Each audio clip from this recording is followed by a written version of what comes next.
Mains के syllabus को आप सबसे पहले पढ़ना सीखो, प्रिंट आउट ले लो उसके, ठीक है। कई बार मैं ग्रुप में शेयर कर चुका हूं उसकी पीडीएफ, बार बार हर हफ्ते इसीलिए शेयर भी करता रहता हूं कि आप लोग कम से कम उसको पढ़ो, ठीक है। सबसे पहले आप सिलेबस को पढ़ना शुरू करो और सिलेबस की सबसे पहले स्टडी करो।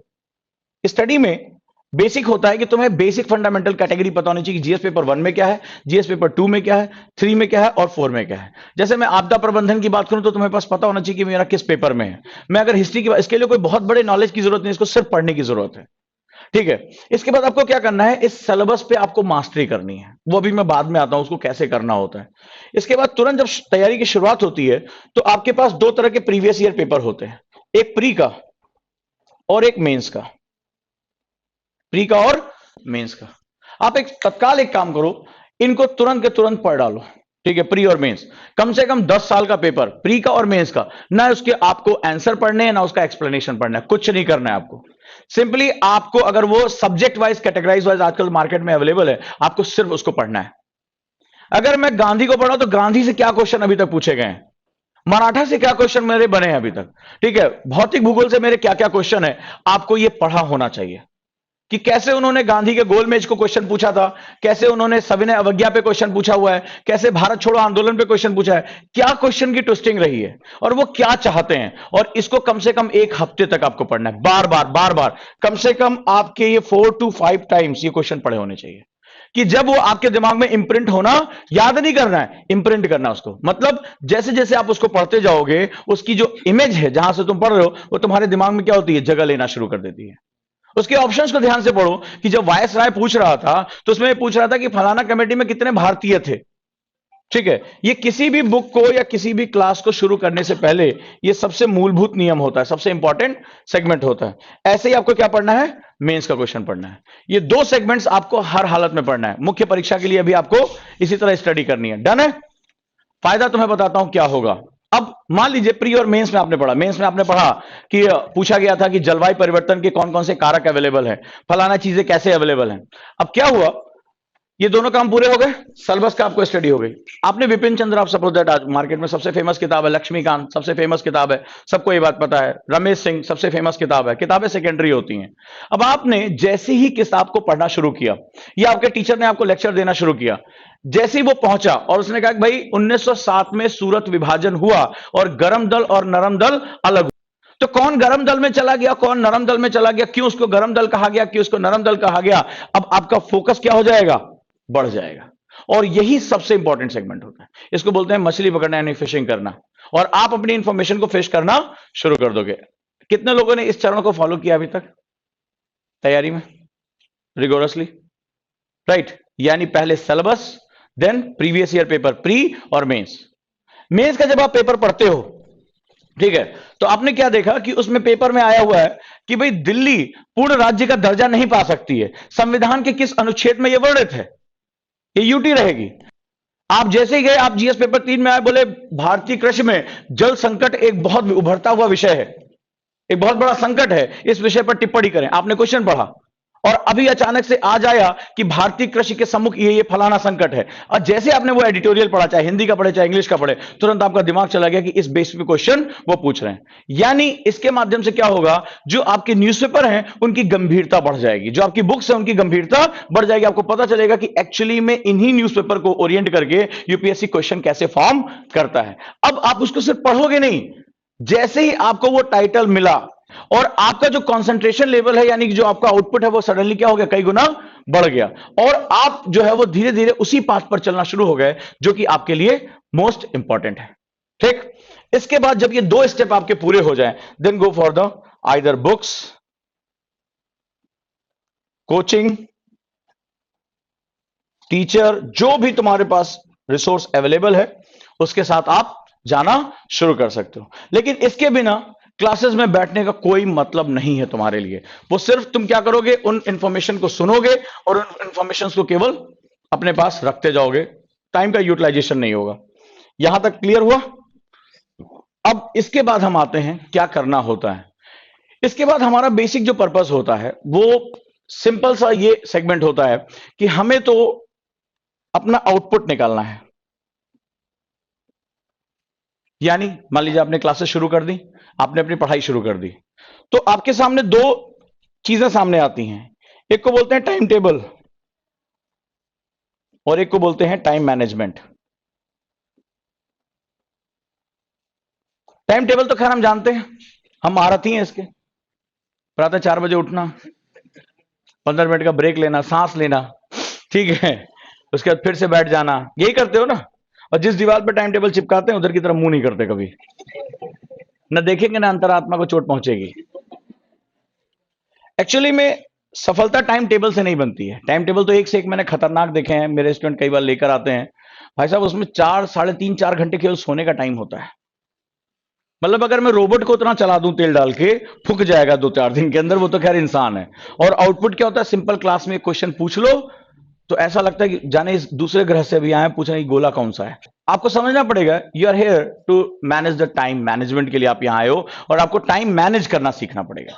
ठीक है, अब मैं बात करता हूं, अगर आप शुरुआत कर रहे हो तो हर खिलाड़ी अलग अलग जो है टेम्परामेंट के साथ आता है, अलग अलग स्किल के साथ आता है। Find your own temperament. 8 घंटे से कम कोई टाइम टेबल बनाने को अपनी तौहीन मानता है, और मजाल है कि कभी उसका 1/4 भी एक आध दिन हो गया कोई बात नहीं है। और अच्छा एक बात बताओ, जिस टाइम टेबल को तुम लोग बनाते हो और जब 3-4 दिन उसको फॉलो नहीं कर पाते, फीलिंग क्या आती है? क्या ईमानदारी से बताना, बहुत बुरा फील होता है ना। और बाद में धीरे धीरे अगर यही 2-3 हफ्ते तक हो जाए तो खुद के बारे में एक डाउट आता है कि नहीं आता है, क्या मैं इस एग्जाम को क्रैक कर सकता हूं या कर सकती हूं? कहीं ऐसा तो नहीं कि भैया बोल रहे थे पीसीएस के लिए पहले देख लो, वैकेंसी अच्छी आ रही है, बैंक पीओ भी ठीक है, लड़कियों के लिए अच्छी जॉब है, ठीक है, ये भी कहानियां सुनने को मिलती हैं। होता है कि नहीं होता है? क्योंकि आपका मैकेनिज्म ही गलत था। सॉरी टू से, आपका मैकेनिज्म गलत था। तो फर्स्ट आप अपनी आप को जो है वहां पे जज करो, वेयर यू आर, आप हो कहां बेसिकली, राइट। और उसके बाद वहां से शुरू करो, और खुद को मोटिवेट करने का तरीका ढूंढो। खुद को आप जो है वो डिमोटिवेट करने का तरीका मत ढूंढो। लाइट गई थी, ठीक है। तो आपको यहां क्या करना पड़ेगा, आपको अपने आप को मोटिवेट करना पड़ेगा। सिंपली कैसे टाइम टेबल बनता है मैं आपको बता देता हूं। एक काम शुरू करो, एक 5 घंटे का टाइम टेबल बनाओ, 4 से 5, ज्यादा नहीं, ठीक है। करना क्या होता है, मैं सिंपली सिंपली होता है, आप एक छोटा टारगेट बनाओ, इसमें कोई तौहीन वाली बात नहीं है। आप अपने आप को इंस्पायर भी कर सकते हो और अपने आप को आप डिस्ट्रॉय भी कर सकते हो, ठीक है। अगर आप 5 घंटे का टाइम टेबल बना के 5.25 घंटे अचीव करोगे, अपने आप को क्या कहोगे, यस आई डिड इट, मैंने इसको किया है। और 8 घंटे का बनाकर 5 घंटे अचीव करोगे, बोले यार 3 घंटा आज मेरा रह गया, और ये जो निगेटिविटी है वो तुम्हारे अंदर परकोलेट होगी और तुमसे कहेगी तुमसे ना हो पाएगा, ठीक है। बहुत सिंपल सा फंडा है, आप खुद करके मेरे साथ खाली 21 दिन करके देख लो। इसी 3 दिन के 3 सेमिनार में मैं आपको इस मामले में निपटा दूंगा। अब आपको करना क्या है, आपको अपना एक time table simply 4 to 5 hours का सेट करना है। बी रिलैक्स, बिकॉज हमें अपना एक टाइम टेबल अपने पर्सनालिटी डेवलपमेंट पे लगाना है। अब ये जो मान लो मैंने 5 घंटे या 4 घंटे का एक टाइम टेबल बनाया, सिंपल, ठीक है। और हमें अपने टाइम टेबल में क्वालिटी और क्वांटिटी दोनों मैनेज करनी है। कैसे होगा जरा देखें। हमारी जो सबसे बड़ी गलती होती है प्री में, जिसने भी किसी ने प्री दिया इस क्लास में, जिन्हें दिया होगा उनसे पूछना भैया तुम्हारा क्यों नहीं निकला प्री। वो ये कहेगा कि भाई मैंने 80 क्वेश्चन अटेम्प्ट किए थे और मेरे 35 क्वेश्चन गलत हो गए, मेरे 30 क्वेश्चन गलत हो गए, मेरे 40 क्वेश्चन गलत हुए। क्या कोई स्टूडेंट ऐसा है जो जानबूझ के अपने क्वेश्चन गलत कर सकता है यूपीएससी जैसे एग्जाम में? लेकिन गलतियां हुई थी, क्यों हुई थी अब मैं तुम्हें बताता हूं। गलती इसलिए हुई थी कि जब भी हम कोई सब्जेक्ट पढ़ते हैं तो हम कभी भी उसके रिवीजन पर फोकस नहीं करते। तुम्हें हमेशा नई चीज आगे पढ़ना, टारगेट में विपिन चंद्रा 20 दिन में खत्म हो जानी चाहिए, लक्ष्मीकांत 25 दिन में खत्म हो जानी चाहिए, ऐसे टारगेट बनाते हो कि नहीं बनाते हो? आज मेरे 4 चैप्टर, यस, कल मेरे 8 चैप्टर, यस। इधर आगे बढ़ते जाते हो, पीछे से सारा साफ हो जाता है। एग्जाम में जब पहुंचते तो ना यस बचता ना नो बचता, सब कुछ ऐसे ही बचा रहता है। ये सच्चाई है।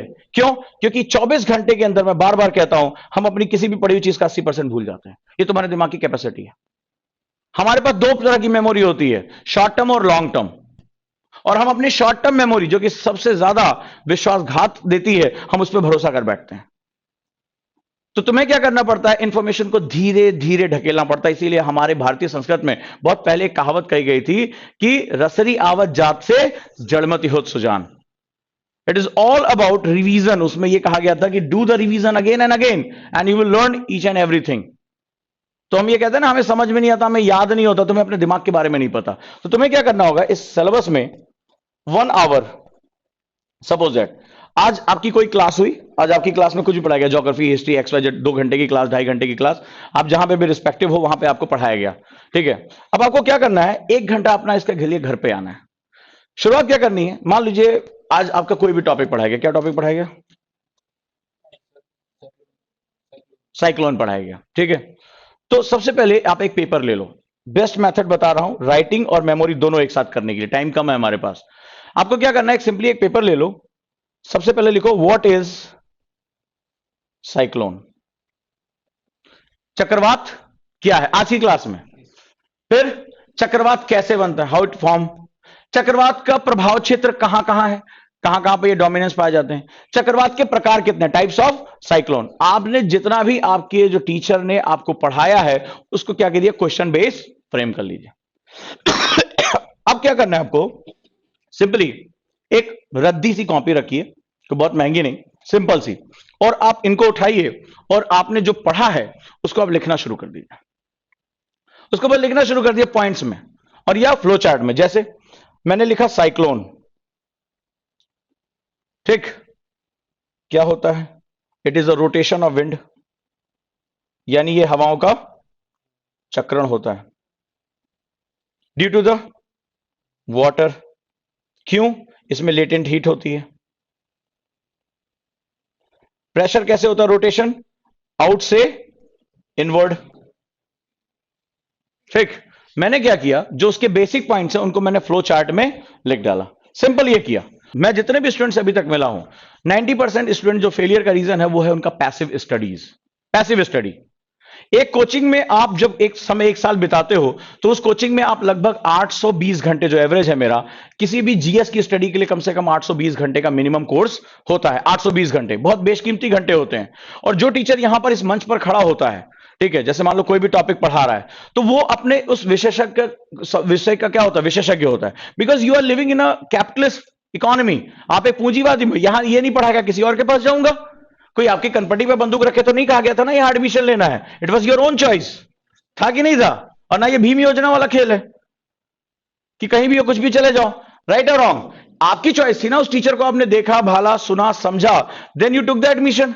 इसका मतलब है वो जो टीचर है जो यहां पे खड़ा है, या जो तुम्हारा जो गुरु है, उसका विशेषज्ञ है। आपके पास वो जो 2 घंटे में दे रहा है वो उसकी अपनी क्या है, नॉलेज का निचोड़ है। आपको क्या करना है, आप क्या करते हो, आप पैसिव स्टडी करते हो, यानी वो बोलता चला जाता है और आप मन करता है तो आप क्या करते हो, नोट डाउन कर लेते हो, बोलता चलो लिखो, तो तुम भी क्या करते हो, उसको लिखते हो और सोचते हो अभी नहीं, एक बार पहले समझ लें भूगोल क्या होता है, उसके बाद हम पढ़ेंगे। करते हो कि नहीं करते हो गलती। और आपको क्या करना चाहिए, घर गए और आपने जो भी क्लास में आज पढ़ाया गया, अटमोस्ट ये रूल है, ये गोल्डन रूल है यूपीएससी में सक्सेस का, आपको आज क्या करना है, उसके एक क्वेश्चन फ्रेम करने हैं और खुद से उसका क्या करना है, आंसर लिख देना है। फिर लास्ट के 10 मिनट आपको, यानी 50 मिनट के बाद जो आपके पास 10 मिनट टाइम बच रहा है, उसमें आपको उठाना है और जो आपने गलतियां की हैं या जो पॉइंट आपने छोड़ दिए हैं उसको रेड कलर से मार्क कर लेना। ये जो छूट गया है यही तुम्हारा नेगेटिव मार्किंग है, यही नेगेटिव मार्किंग है। रेड कलर से उसको बाकायदा घेर दो कि मैं यही पॉइंट भूला या ये पॉइंट मैंने क्या किया गलत, में से उसमें मैंने क्या किया, मैंने लिख दिया हवा अंदर से बाहर जाती है, या जो उत्तरी गोलार्ध में जो चक्रवात की दिशा है वो क्लॉकवाइज है या एंटी क्लॉकवाइज है, मैंने गलत लिख दिया। अब मैंने क्या किया, मेरे टीचर ने बताया कि इसमें तो घूमने की दिशा कुछ और होती है और मैंने लिखा कुछ और है, तो मैंने क्या किया, उसको क्या किया, सबसे पहले रेड से। यही तुम्हारा वीक पॉइंट है, बस इसको तुम्हें करना है।